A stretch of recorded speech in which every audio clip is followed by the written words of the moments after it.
వివరాలు అందజేయండి. వాళ్ళందరికీ న్యాయం చేసే బాధ్యత ఈ ప్రభుత్వం తీసుకుంటామని చెప్పి తెలియజేసుకుంటూ, ఇప్పటికే నామ్స్ ఉన్నాయి. అవసరమైతే ఇప్పుడుండే నామ్స్ కంటే ఎక్కువ ఇవ్వడానికి ఎన్ని కష్టాలున్నా పర్వాలేదు. రైతులు ఇబ్బందుల్లో ఉన్నప్పుడు, ఇలాంటి తుఫాను వచ్చినప్పుడు కొంతమంది చాలామంది ఇబ్బందుల్లో ఉంటారు. అప్పుడే ప్రభుత్వం యొక్క సమర్థత, ప్రభుత్వం యొక్క ఉదారత రెండు తేలుతాయి.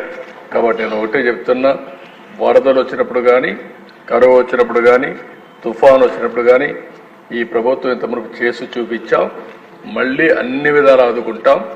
ఇద్దరు మంత్రులు కూడా వెళ్ళి, ఆ జిల్లా మంత్రులు వెళ్ళి మొత్తం వాళ్ళు పరామర్శించి జరిగిన నష్టం పంపేయండి.